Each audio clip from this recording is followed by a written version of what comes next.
안녕하세요. 오마이뉴스 이한 기자입니다. 11월의 마지막 주에도 과학인 이정모 함께 해주셔서 고맙습니다. 오늘 과학인 이정모 시작하도록 하겠습니다. 관장님 안녕하세요. 안녕하세요. 이정모입니다.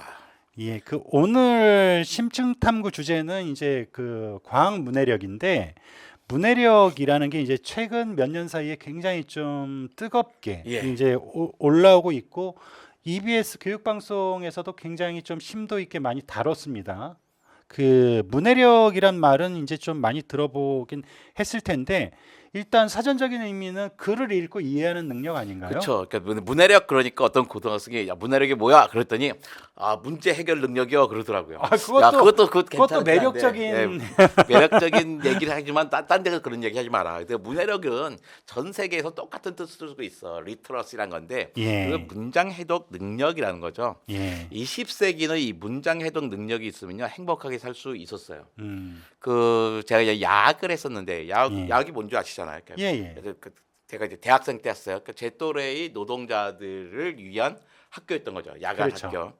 근데 이제 그러고서 이제 거의 6년 정도 하고 유학 갔다 왔더니 종로가에 엄청나게 큰 야학이었습니다. 연동 청소년 학교로 최고의 야학이었어요. 예. 그런데 갔다 왔더니 야학이 잘 안 되는 거예요. 예. 왜 안 되냐면 이제 그 사이에 중고등학교를 다니지 못하는 젊은이들이 없는 거예요.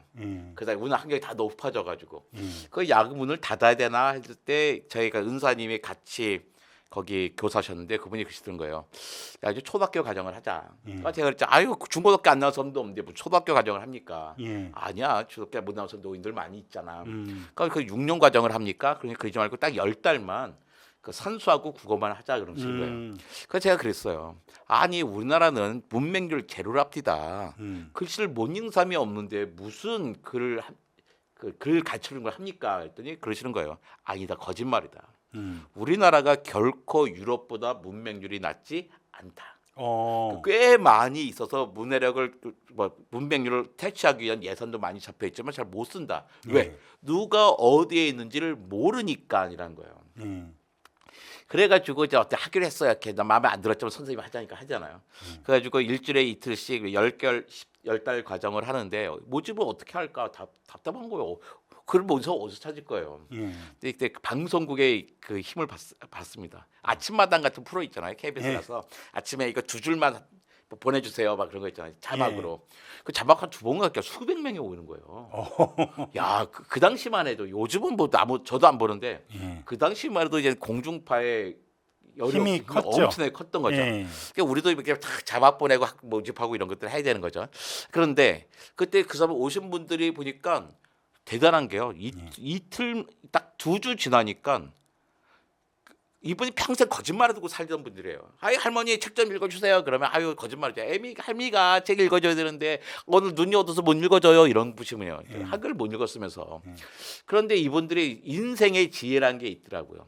딱 5일씩 2주, 2주만 딱 배우니까요. 한글 완벽하게 읽으세요. 그래요? 네. 그러니까 거저 나이 본 거 아니에요. 인생 지혜가 있는 거예요. 그런데 쓰는 거는 뭐 문제가 좀 있어요. 쓰는 건 우리들도 많이 틀리잖아요. 그렇죠. 그래서 근데 뭐 맞춤도 많이 틀리고. 근데 그때 내가 안타까운 게 뭐냐? 그분들이 쓴 시들.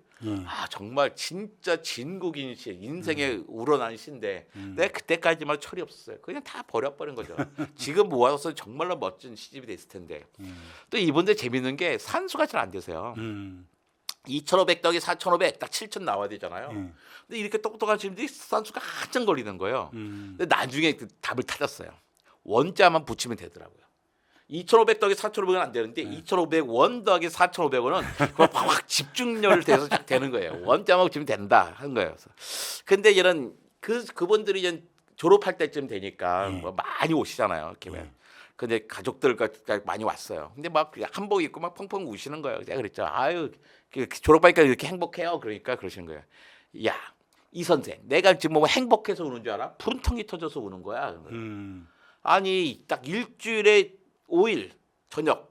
그다음에 딱 10달만 나한테 시간을 줬어도 일찌감치 읽고 쓰는 걸 깨우치고 세만 걸 다 했을 텐데 이 영감택이랑 자식새끼들 손주 새끼들 키우느라고 내가 이제서야 이걸 깨쳤어. 내가 얼마나 분통이 터져 이런 거죠. 근데 그럼에도 불구하고 되게 행복하셨어요. 왜? 읽고 쓸 수 있으니까 문해력을 갖추니까 문화인으로 살 수 있게 되는 거예요. 근데 그게 20세기였습니다. 20세기는 읽고 쓸 수 있으면 문화인이 될 수 있었던 거예요. 근데 지금은 21세기에 살고 있잖아요. 그러니까 여기 하나 더 필요한 게 있는데 그게 바로 뭐냐면 과학 문해력입니다. 과학 문해력이 필요하다 그러니까 사람들은 많은 과학 지식이 필요하다 생각하시는 거예요. 그게 아니에요. 관장님, 문해력이랑 과학 문해력은 또 어떤 차이가 있나요? 과학을 이해할 수 있는 거죠. 아, 그러니까 우리가 글을 읽었으면서 우리가 책을 문화로 즐길 수 있는 것처럼 예. 과학을 문화로 즐길 수 있는 게 과학 문해력인 거예요. 그러니까 과학 문해력을 쌓는다면 엄청난 과학 지식을 쌓는데 그게 아니에요. 그건 불가능합니다. 학교에 다닐 때 공부 좀 했던 분들도요. 애가 중학교만 돼도 애들 중간고사 뭐 시험 볼 때 시험 공부 도와주지 못해요. 왜 못 도와줍니까? 어려워요. 그러니까 다 잊어버렸다 생각하는데 잊어버린 게 아니에요. 배운 게 달라진 거예요. 그렇죠. 그러니까 꼬마이들에게 물어봐요. 너 DNA가 어떻게 생겼냐고 쳐다봐요. 관장력을 질문이라고 해요. 그런 거죠. 이중 나선 구조 몰라요. 그러는데 저는 83년에 대학가 처음 알았어요. 저는 블랙홀이란 말을 대학원 때 9시 뉴스에 스티븐 호킹 하는 뉴스가 나올 때 블랙홀 처음 들어봤는데 요 유치원생들도 아는 거잖아요. 우리가 잊어버려서가 아니라 과학의 지식이 넓고 깊어져서 우리가 모르는 겁니다. 그러니까 과학을 지식으로 쫓아갈 수는 없어요. 그러니까 과학을 따져보는 거죠. 과학을 문화로 즐길 수 있는 과학 문해력을 갖는 건데 죄송합니다. 과학 문해를 갖게 되는 여러 가지 방해 요소들이 있습니다. 그 중에 하나가 뭐냐면 그냥 오래된 전설들이 있어요. 아, 이 전설 때문에 못한 게 있어요. 딱 슬라이드 보여주면 여러분 뭔지 알 거예요. 딱 뭘 이야기할 것 같아요. 선풍기 틀어놓고 문 닫아놓고 자면 죽는다. 나 선풍 켜놓고 문 닫고 죽는다는 거예요. 예. 근데 우리나라 정말 이게 많거든요. 되게 독일 유학할 때 친구들이 맨날 놀렸어. 거기 믿거나 말거나 그런 프로 나왔거든요. 믿거나 말거나 12개면 한국계 한 2개쯤 나왔어요. 저기 은평구에는 예일여고 학생들은 새벽부터 학교 가지고 밤늦게까지 공부한다. 이거 그 사람들 믿거나 말거나 그럽니다. 근데 괜찮았어요. 어쩌다 한국 후진국에서 이렇게 빨리 선진국 된 건 공부를 열심히 했기 때문이다. 근데 사실인데 잘 안 믿는군요. 예. 그 어떻게 그렇게 공부를 많이 하냐 이거죠. 근데 9번째 꼭지가 꼭 이거예요. 한국 사람들은 선풍기 켜놓고 자면 죽는다고 합니다. 믿거나 말거나 그런 거죠. 그러니까 동료들이랑 맥주집 가면 딱 예의 바른 친구들 꼭 맥주 한잔 들어가면 꼭 물어봐요. 정말 너도 선풍기 켜놓고 자면 죽는 생각하냐는 거죠. 근데 실제로 우리나라는 선풍기 켜놓고 자다 죽은 분들이 많아요. 뉴스에도 나옵니다. 9시 KBS 9시 뉴스에 이런 건 맨날 나왔어요. 그러니까 선풍기 켜놓고 자다가 호흡고나 사망사고 다 막 이런 거잖아요. 정말 그런 거예요. 아니 어저께 밤중에 온 가족이 모여서 수박 먹으면서 아시안 게임 봤어요. 재밌게 깔깔호. 근데 아침에 일어나니까 아버지가 안 일어나신 거예요. 왜 아버지가 우리 아버지 멀쩡한 분이 왜 안 일어나셨어? 그런데 선풍기가 켜 있으니까 선풍기 켜놓고 돌아가셨구나 하는 거죠. 근데 우리나라는요 매일 밤에 그냥 주무시다가 돌아가신 분이 10분이 넘습니다. 10분 20분 정도예요. 그냥 돌연사 하시는 거죠. 내일도 그럴 거예요. 맨날 그렇단 말이에요. 그런데 이유 없이 돌아가셨는데 옆에 선풍기가 켜 있네. 그러니까 이제 선풍기 때문에 돌아가셔서 생각을 하는 거죠. 인과관계는 없는데 그냥 믿어버린 겁니다. 그러니까 또 심지어 과학하는 친구도 선풍기 때문에 죽는다는 친구가 있어요. 내가 물어봤어요. 너 왜 그런다 생각하냐니까 선풍기가 산소를 소모하잖아 그런 거예요. 말도 안 되는 거죠. 선풍기가 쫙 지나가면 공기가 지나가면 산소를 소모하는 게 아닌 게 아니잖아요. 뭐 선풍기에서 석탄 석유되는 것도 아니잖아요. 그런데 또 제가 아주 잘 아는 어떤 여인은 선풍기를 틀고 자면 안 된다고 생각해요. 내가 물어봤죠. 왜 선풍기 켜놓고 왜 안 된다고 생각해? 그럼 그런 거예요. 선풍기가 저체온증을 유발하잖아. 그러는 그럼 생각하죠. 선풍기가 바람 날리니까 저체온증이 빠진다. 그래서 그랬죠. 그런 선풍기를 대신에 에어컨을 틀고 자면 어떨까? 그러니까 그건 괜찮지 그러는 거예요.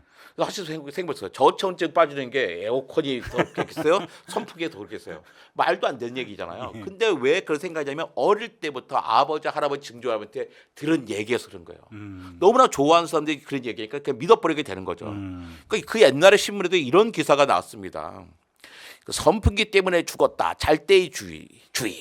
최후로 밤잘 때 전기 부채를 틀어놓은 채 자면 어린아이와 신체가 약한 사람은 반드시 감기가 듭니다. 술 먹고 선풍기를 틀어놓고 자다가 그대로 죽어버리는例가 있습니다. 저 옛날 글자잖아요. 전기부채라고 했나 보죠. 예, 그런 기사가 나온 거죠. 읽기 힘드니까 다른 기사는 이제 요즘 말로 이제 내가 옮겨봤어요. 그러니까 1927년 중앙일보 기사인데 이런 기사가 있더라고요. 선풍기가 바람을 일으킬 때 일부분은 진공이 되며 두통, 호흡곤란, 안면 신경마비가 생길 수 있습니다. 또 이제 1931년 동아일보에는 이런 기사가 있어요. 원래 선풍기에서 발생하는 바람이란 것은 말하자면 폭풍입니다. 바로 옆에서 선풍기 바람을 쏘이는 것은 마치 폭풍이 날 밖에 서 있는 것 같습니다. 이런 말을 계속 들은 거예요.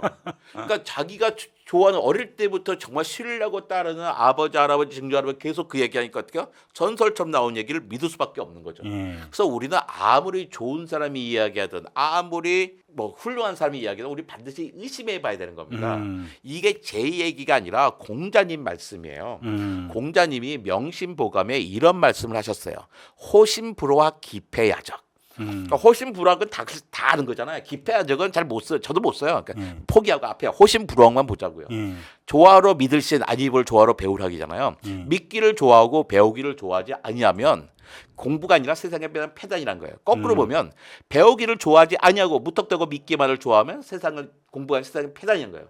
배운다는 게 뭐냐면 그 당시에 배운다는 건 의심하고 질문하는 겁니다. 의심하고 질문하기를 좋아하지 않고 무턱대고 믿기만을 좋아하면 안 된다는 거예요. 공자님도 그잖아요. 대학 보면 논어 보면요. 자활하고 나오잖아요. 자활하고 나올 때는 보면 그 전에 뭐가 있었던 거죠. 생략된 게 뭐가 생겼냐면 자로왈이라든지 제자들이 물어봅니다. 제자들이 물어보면 공자님, 맹자님이 대신 그 다음에 대답을 해주는 거예요. 공자님, 맹자님, 아리스토텔레스 공통점인데 뭐냐면 강의를 안 해 이 사람들. 소크라테스 마찬가지로 가만히 있습니다. 근데 제자들이 물어보면 대답을 해주는 거예요. 뭐 가르쳐 주지 않고 우리 가르치는데 제자를 하라 그러는데 그러니까 의심하고 질문하는 게 원래 공부였어요. 근데 그 어떻게 의심하고 질문할 거냐? 과학 분야를 세울 때 기준이 있습니다. 그게 사이즈와 넘버예요. 크기와 숫자를 말하는 거죠. 그러니까 크기와 숫자가 뭘 따져볼 때의 가장 기준이 될 수가 있는 거예요.